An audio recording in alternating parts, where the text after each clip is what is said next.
Involução. Evolução. A involução sempre precede a evolução incorporada ao princípio geral da lei cósmica do ritmo ou periodicidade, e associada a seu campo de atividade, encontra-se o princípio da involução-evolução, que pode ser formulado da seguinte maneira: involução e evolução são os aspectos paralelos ou os polos contrastantes de um grande processo. O que é evoluído como subsequente deve ter sido anteriormente incorporado ao antecedente.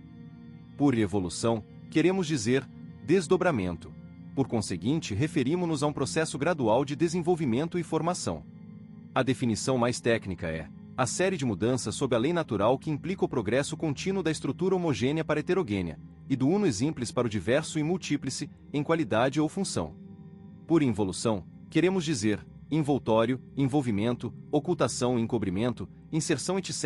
A doutrina geral da evolução é aceita, em princípio, por todo o pensamento filosófico e científico da presente época, ainda que seus detalhes certamente continuem sujeitos, e provavelmente nunca deixarão de estar, às investigações e hipóteses subsequentes. Sua presença é visível e operativa nos campos da física, biologia, sociologia, história, ética, comportamento e, na verdade, em todos os campos das atividades cósmicas. Sobre isso já falamos em nossas considerações sobre os respectivos temas da atividade cósmica e da mudança cósmica, e também em conexão com o ritmo cósmico geral, na presente seção. Contudo, é muito mais antiga em seus princípios gerais do que os preceitos da ciência moderna. De alguma maneira, é conhecida há tempos imemoriais. Esotericamente explicada e justificada, é uma das partes da doutrina secreta da filosofia esotérica, e, ao longo de muitas eras ancestrais, fez parte do seu ensinamento. Todavia, a doutrina da involução, como um precedente necessário à subsequente evolução, não recebeu a devida atenção nas mãos da ciência moderna. Na verdade, a ciência moderna ignorou-a taticamente, embora ela seja claramente indicada como uma doutrina paralela à evolução, e como um precedente necessário a esta última. É provável que a tendência descendente, o caminho descendente, observado na evolução, e chamado por Herbert Spencer de dissolução, tenha funcionado de modo a desviar o pensamento científico dos aspectos mais profundos e fundamentais de certos ritmos ainda maiores, que só são explicáveis à luz da hipótese da involução. O raciocínio criterioso traz consigo a narrativa inevitável de que, antes que qualquer coisa possa ser proposta, desenvolvida ou expandida, ela deve ter sido imanente num primeiro momento, e implícita naquilo que subsequentemente a faz ser proposta, desenvolver-se ou expandir-se. Ela constata, para usarmos termos coloquiais, que não há nada que se possa obter de alguma coisa, a menos que o obtido tenha sido anteriormente agregado a tal coisa. Ou, de forma mais precisa, aquilo que evolve, como subsequente deve ter estado previamente incorporado ao antecedente. Por exemplo, o conhecido caso da energia mecânica, onde o que foi extraído para fins de trabalho deve ter estado anteriormente envolvido e presente na máquina em questão. As leis da mecânica fornecem muitos exemplos confirmatórios desse processo. Como ilustração desse princípio, há também o conhecido adágio: a água só se eleva até o nível mais alto de sua nascente. Para fins de repetição, temos os conhecidos exemplos do carvalho embrionário, envolvido pela bolota antes de entrar em processo de evolução, e o do frango embrionário, envolvido pelo ovo do qual irá evoluir na sequência. A natureza oferece incontáveis exemplos desse tipo na vida das plantas e dos animais. Na verdade, todo o processo de evolução tem por base esse princípio. Além disso, as fases alternativas descendentes e ascendentes, os processos semelhantes a ondas, as sequências ondulatórias tão universais nas atividades naturais em geral, em harmonia com a mudança e o ritmo, são, de fato, exemplos de involução-evolução. Ainda que esses termos não lhes sejam comumente aplicados. Nos preceitos esotéricos antigos atribui-se um lugar de grande importância aos princípios de involução-evolução, e essa importância chega, inclusive, aos campos de atividades que transcendem os nossos próprios, como veremos a seguir. Nessas filosofias, os processos cósmicos análogos em questão, de natureza transcendental, são comparados às correntes alternativas, uma que flui, outra que reflui, que são consideradas vigentes e operativas em todos os campos da atividade natural.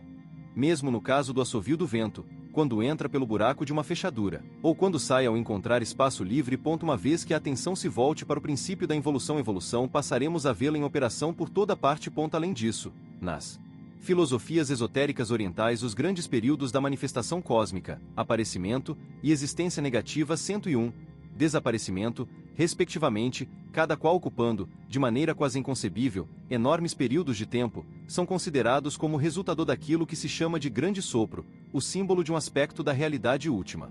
Na operação desse grande sopro, manifesta-se uma involução cósmica que constitui um precedente necessário à evolução. cósmica como um todo, no interior desta última, há momentos evolucionários e outros de muito maior lentidão, engrenagens demasiado complexas e de difícil entendimento, por assim dizer, mas a evolução do grande sopro encontra-se acima de tudo isso. Nesse processo, o espírito, um aspecto do princípio último, primeiro envolve a matéria, em uma série de passos ou estágios descendentes, como estados correspondentes de ser. Depois, a maré muda e a matéria expande aos poucos o espírito previamente contido nela. Isso constitui uma série espiral ascendente de estágios de ser, de vida e consciência. Para um autor afeito a esse tema, o ensinamento é que, de acordo com a lei imutável, o espírito fica contido na matéria, e a matéria faz expandir ao espírito. Há uma circulação descendente e ascendente, do espírito para a matéria, e desta para o espírito. A evolução só deve ser aceita como uma meia-lei cuja outra metade é a involução. 102. Essa concepção impressionante do esoterismo oriental, brevemente exposta aqui, inclui o conceito do cosmos manifestado, em forma de uma aparição periódica como um todo. Durante um período de tempo quase incalculável, essa manifestação vai da subjetividade à objetividade, numa série descendente de involução. Durante certo período, isso é seguido por uma série semelhante de estágios evolucionários ascendentes que, aos poucos, leva à subjetividade original. Esse processo alternativo do grande alento continua, com a correspondente intervenção de períodos de descanso ou pausa equilibradora, por toda a eternidade, através do eterno princípio em si, não se encontra sob a lei. Em poucas palavras, está a lei do grande alento, segundo as filosofias esotéricas do Antigo Oriente. P. Blavatsky afirma: a involução espiritual e psíquica caminha por linhas paralelas com a evolução física. A doutrina secreta, volume 2. Antes de podermos abordar a evolução do elemento físico, precisamos nos familiarizar com aquela filosofia que ensina a involução do espírito na matéria, a descida progressiva, cíclica, e bid, volume I. Como mais uma ilustração do princípio da involução-evolução, podemos chamar a atenção para o fato de que, nos fragmentos preservados dos antigos preceitos herméticos, encontra-se o seguinte: criação é o período de atividade da deidade. A deidade tem dois modos ou aspectos alternativamente postos em relevo: atividade ou existência, deidade expandida, Deus explicitus, e passividade do ser, deidade incorporada, Deus implicitus.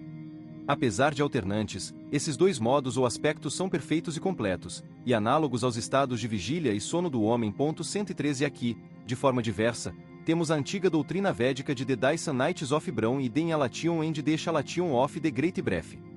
Sempre o mesmo ensinamento geral dos períodos alternantes de involução e evolução, os preceitos relativos à involução-evolução, encontrados em todas as apresentações completas das doutrinas esotéricas, são ali utilizados para explicar e elucidar as atividades de expansão e progressão, tão evidentes em todos os processos evolucionários da natureza. Em suma, desse ponto de vista, aquilo que está inserido na matéria empenha-se constantemente em revelar-se e desenvolver-se, e, desse modo, libertar-se do emaranhado de sua substância material. O fato de que tudo que é expandido provém de alguma coisa já implícita, expandindo-se de dentro para fora, encontra-se positivamente enunciado em toda filosofia esotérica. Por exemplo, o princípio é tipicamente formulado na seguinte passagem de H.P. Blavatsky: o universo é elaborado e dirigido de dentro para fora. E o homem, o microcosmo e cópia em miniatura do macrocosmo, é o testemunho vivo desta lei universal e do seu modus operandi. Observamos que todo movimento externo, ação ou gesto, quer seja voluntário ou mecânico, mental ou orgânico, é precedido e produzido por um sentimento ou emoções internos pela vontade ou volição, e pelo pensamento ou mente. Pois que nem o movimento ou alteração exterior, quando é normal, se pode verificar no corpo externo do homem, sem que o provoque um impulso interno, comunicado por uma daquelas três funções, assim também sucede no universo externo ou manifestado. A doutrina secreta, volume 1.